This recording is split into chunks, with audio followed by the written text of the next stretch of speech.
que llamaban tierra adentro, la pampa y la cordillera. Ahora sí, ya estamos con la columna del politólogo Aurelio Argañarás, que para este sábado ha titulado Bolivia, espejo de América Latina. Yo diría que en el primer sentido en que este título,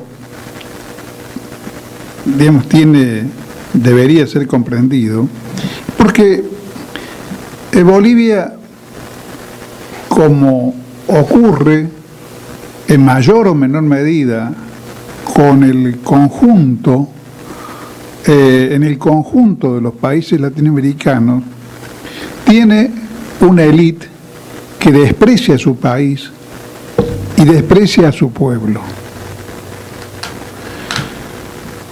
En Bolivia esa situación es más acentuada. Yo quiero transmitir una imagen que tuve en La Paz, donde uno puede encontrar un shopping donde parece que todo hubiera sido planificado minuciosamente, desde la estructura del lugar, arquitectónica del lugar, hasta el más ínfimo detalle, hasta la mercadería que se ofrece en la boutique y en los negocios de ese shopping, para que uno tenga la sensación de que no está en Bolivia. Nada hay en ese shopping que recuerde a Bolivia. En ese shopping uno puede encontrar alguna baratija artesanal de otro lado, pero no va a encontrar un solo negocio con la hermosa, valiosísima y muy valorada por los turistas europeos, norteamericanos, argentinos y demás, artesanía boliviana. Artesanía además que es la expresión de una cultura milenaria y que ocupa una atención especial en los países europeos, en los grandes museos. Bolivia, hay un público, evidentemente, al que quiere complacer y captar ese shopping, que quiere no estar en Bolivia. Simbólicamente, no puede ignorarse el hecho de que la autoproclamada presidenta del país hoy se llame Jeanine, un nombre francés, Jeanine Áñez. En Bolivia uno puede encontrarse con el ridículo de que alguien se llame Jefferson Valderrama, Washington Uranga, qué sé yo, Uranga no, Washington Uranga es un apellido real de un periodista. Pero se puede encontrar con esas situaciones porque evidentemente hay una porción de la población boliviana a la cual a nosotros los visitantes nos resulta difícil, incluso en muchísimos casos, identificar como constituyentes de una población diferente de la del resto, porque también son mestizos en su inmensa mayoría. Es curioso el hecho de que el primer gobierno ejercido por un indígena en Bolivia, el gobierno de Evo Morales, haya tenido como vicepresidente a un hombre auténticamente blanco y de ojos celestes. Pero hay muchos en Bolivia que no tienen ni tez blanca ni ojos celestes, pero que desearían tenerla para estar lo más lejos posibles de esos indios de mierda. Así lo sienten. así lo sienten, así lo viven, pagados de pertenecer a una élite que en realidad no tiene nada de qué enorgullecerse, porque todo lo que tiene valor en Bolivia, inclusive en el terreno del ensayo y en el terreno de la producción literaria y demás, ha estado relacionado con el reconocimiento del carácter del país y con la reivindicación y con la identificación del carácter del país. Todo lo que tiene valor en Bolivia está relacionado con el hecho de que Bolivia tiene la población indígena más importante de América Latina y una población abrumadoramente mayoritaria entre los indígenas y los mestizos, que está en el orden del 80 o el 85%, como poco. Y esa élite, que pagada de sí mismo, en realidad ha tenido casi siempre líderes ultracorruptos. El liderazgo de uno de los lugares emblemáticos de esa élite, que es Santa Cruz de la Sierra, ha estado siempre en manos de personajes oscuros, de bandidos, de verdaderos delincuentes, ladrones de los dineros públicos, figuras vinculadas con el narcotráfico, pero que se caracterizaban por mirar al indio por encima del hombro. No es muy distinta en ese sentido la situación de la que vemos en nuestros países, con la porción del país que más se parece a esa porción racista de Bolivia. No es muy distinto que el hecho de que veamos que en nuestro país también esa porción del país está dirigida por delincuentes económicos como Macri, como Caputo y como, digamos, la casi totalidad de los tipos que han ocupado los altos cargos de funcionarios en el gobierno de Macri, en una abierta violación además de lo que debería ser una situación en la cual estén perfectamente deslindados los intereses particulares de los intereses del Estado, donde debería ser considerado abiertamente un delito que un funcionario de la Shell sea al mismo tiempo ministro de Energía. Esas situaciones escandalosas, delictuales, sin embargo, no hacen mella a esa élite. Esa élite sigue considerando, haciendo caso omiso de sus orígenes delictivos y considerando que se trata de una especie de raza superior.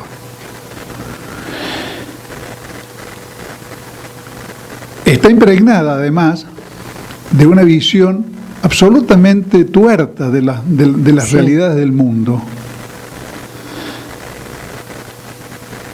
Franklin Roosevelt tuvo que violentar tradiciones institucionales de los Estados Unidos para poder ser 4 veces presidente del país, 4 veces. Repetir 4 veces su mandato. Sí. Gobernar Estados Unidos desde 1933 hasta 1945, y no fue un poco más porque se murió en ejercicio de la 4ª presidencia. Y sin embargo, ha sido siempre considerado un gran demócrata, casi una especie de modelo de los liderazgos democráticos de todo el mundo occidental. La señora Angela Merkel sí, va por su 4ª presidencia y es una gran estadista y una gran demócrata. El líder de uno de los países democráticos del mundo occidental, y a ningún militar alemán se le ocurre que tiene que exigirle la renuncia. Pero si eso mismo lo hace un indio, es un dictador. Es alguien que está pisoteando la ley. Y entonces se busca entre la basura del mundo jurídico alguna cosa que pueda ser tachada de violación de la ley, para usar eso, no por un apego verdadero y auténtico a la juridicidad, sino para buscar en eso un motivo tramposo, falso, que escamotee el verdadero motivo, que es el racismo y el odio a que Bolivia pueda estar disponiendo legítimamente de sus recursos naturales e invirtiéndolos en el país y en su gente, para derribar a ese presidente, que seguramente va a pasar a la historia de Bolivia como el más grande presidente de la historia del país. Los años de Evo son años que han transformado radicalmente a Bolivia y que tienen hitos que realmente son ejemplares en todo sentido. En primer lugar, ejemplares de la medida en la cual nuestros países son saqueados alevosamente por las grandes empresas internacionales. Una de las primeras medidas de Evo, se sabe, fue la nacionalización del gas. Sí.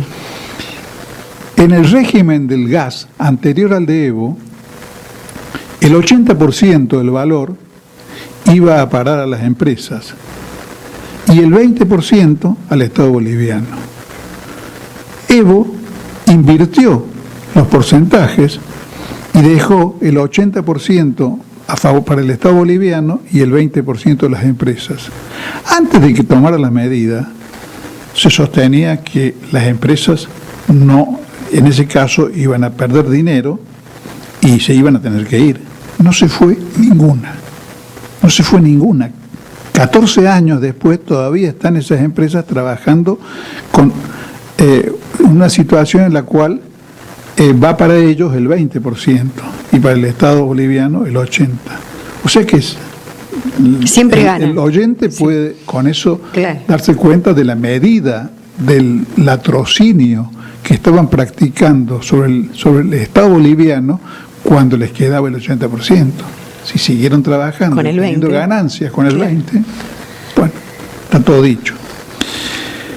Los logros del periodo de Evo, creo que va a quedar como uno de los más grandes presidentes, si no el más grande presidente de la historia de Bolivia, porque además ha gobernado casi 14 años.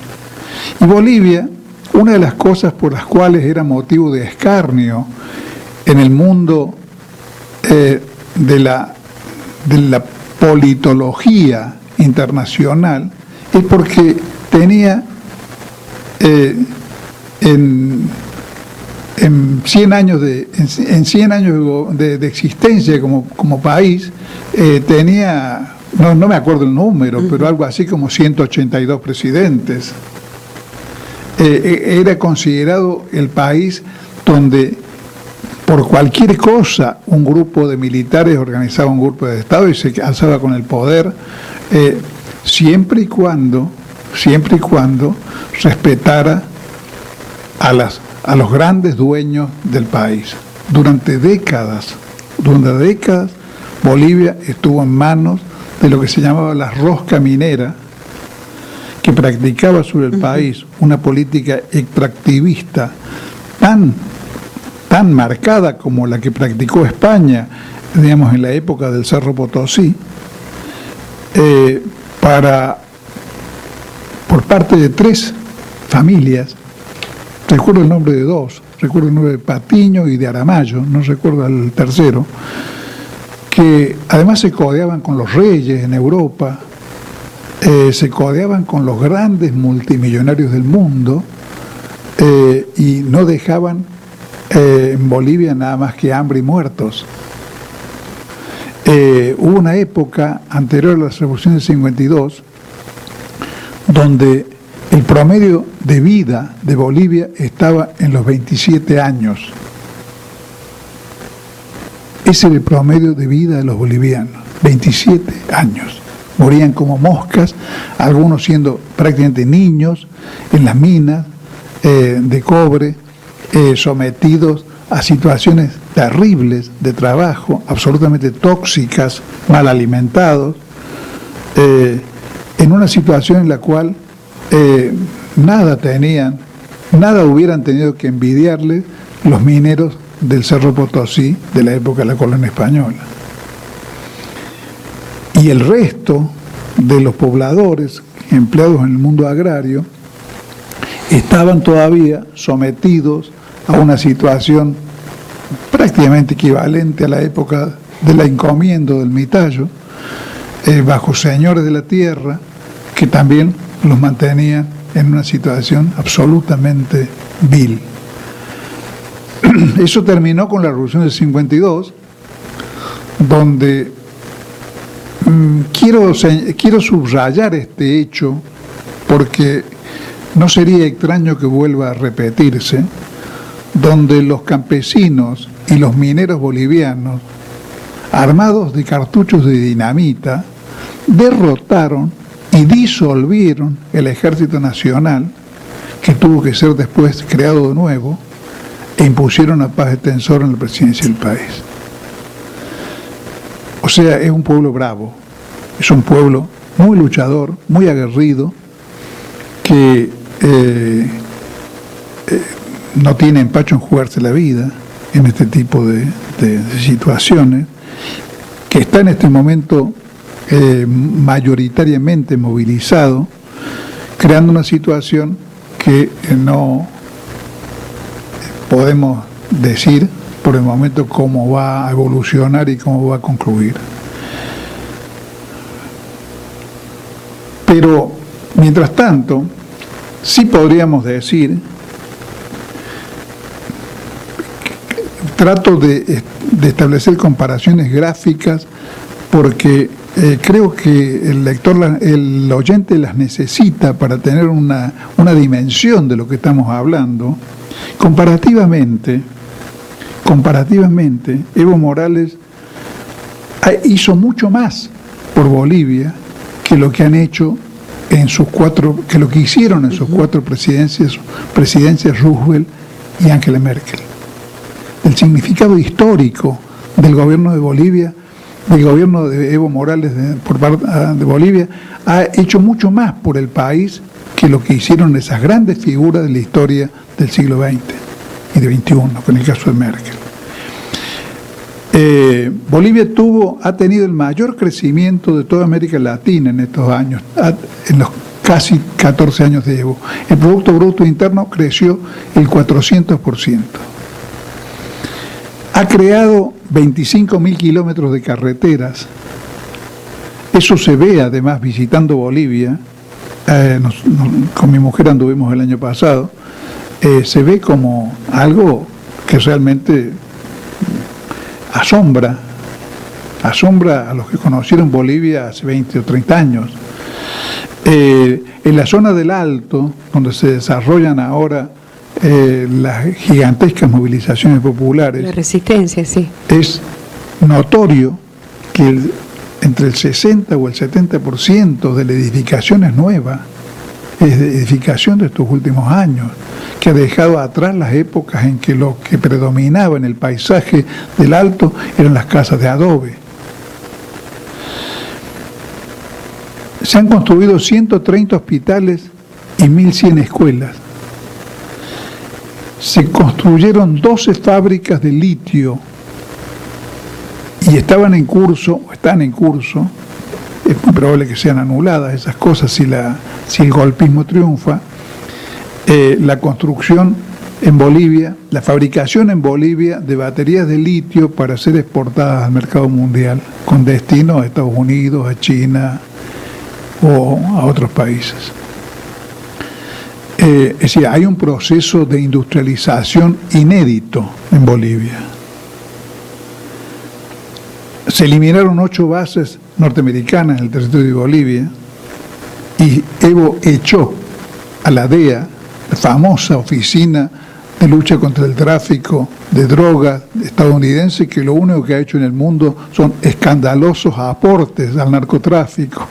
porque siempre han tenido personal de la DEA complicada, en lugar de combatirlo, complicada en el tráfico de DEAs, de drogas. Estableció la pensión universal a todos los mayores de 65 años. Eso no existía en Bolivia. Porque para hacer una cosa como esa hay que quedarse, por ejemplo, con el 80% de la producción del gas y que las empresas se resignen a ganar nada más que lo que les queda. El país tiene que apropiarse de su producción para poder crear instituciones como la pensión universal para todos los viejos de más de 65 años.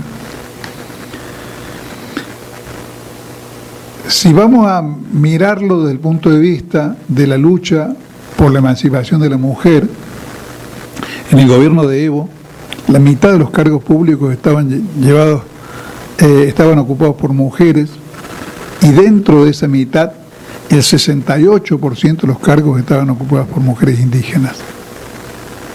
Eso a lo mejor hay gente que lo ignora, pero eso es absolutamente novedoso ver, como hemos visto estos años en el Parlamento boliviano, las cholas con sus vestidos típicos, sin tener que disfrazarse de europeas para ser diputadas o senadoras, participando plenamente del proceso político.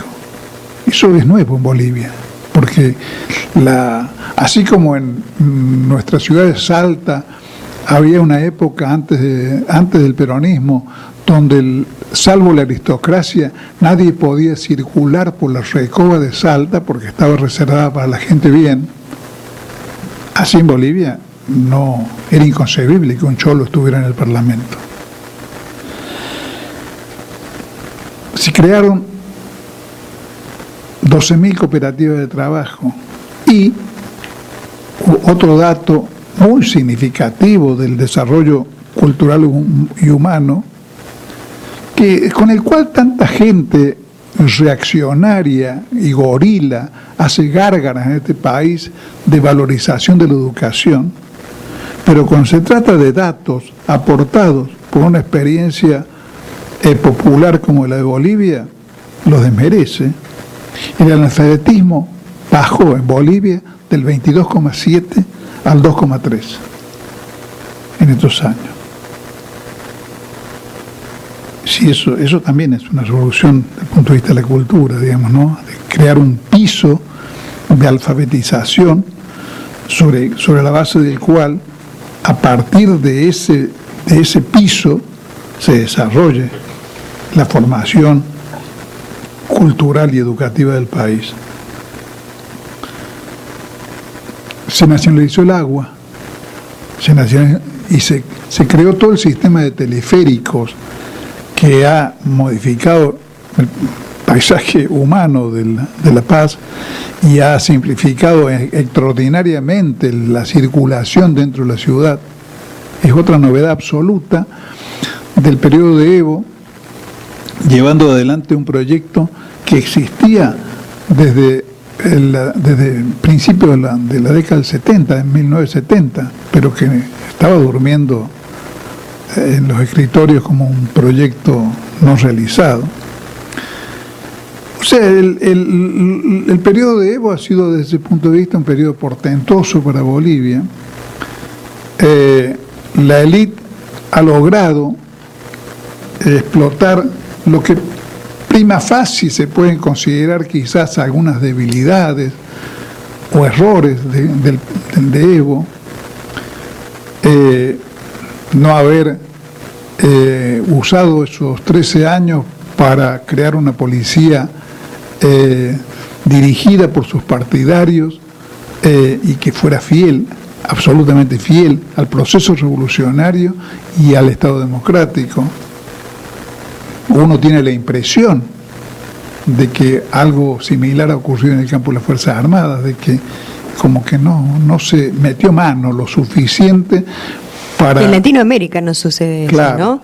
Seguimos preparando las fuerzas militares en el extranjero Y si uno analiza quienes forman parte del golpe a Bolivia, el golpe, porque es un golpe de Estado, son aquellos que, por ejemplo, que han estado participando de, bueno... de todos modos, yo todo lo que estoy en afirmando, Estados Unidos, María Inés, ¿no? lo tomo con pinzas, porque no hemos visto todavía el fin del proceso boliviano. Hay un estado de movilización masivo, inimaginable. No, yo me refería, Aurelio, a que vos decís que Evo a lo mejor uno de, digamos, de algo que se le puede señalar a Evo Morales. Pero hablar de ¿por qué decir te lo digo? Porque hay versiones que señalan que toda la oficialidad baja de las Fuerzas Armadas está con Evo, y que en realidad lo que no ha ocurrido todavía, y no sabemos si va a ocurrir o no, es que las Fuerzas Armadas se quiebren. No lo sabemos.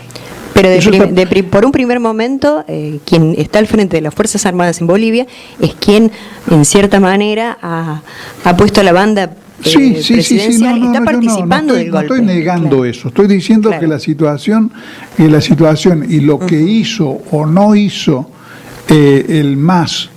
los gobiernos de Evo Morales en ese terreno, de alguna manera está por verse. Digamos, lo que hizo el comandante en jefe del ejército no agota el problema, aunque es cierto que el que le colocó la banda a esta Yanine Áñez fue el comandante de Calimán, porque en Chile ocurre una cosa parecida. Pinochet era un tipo en el cual Salvador Allende tenía confianza.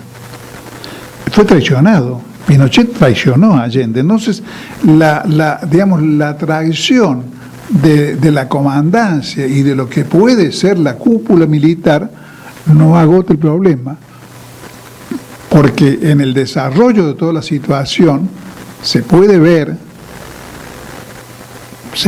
ver, digamos, si la reacción popular quiebra esa situación, pone en crisis a las Fuerzas Armadas, como ya ocurrió en el año 52.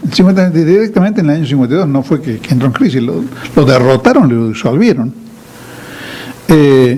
Ayer he visto escenas en las cuales había diálogo entre patrullas militares y el pueblo.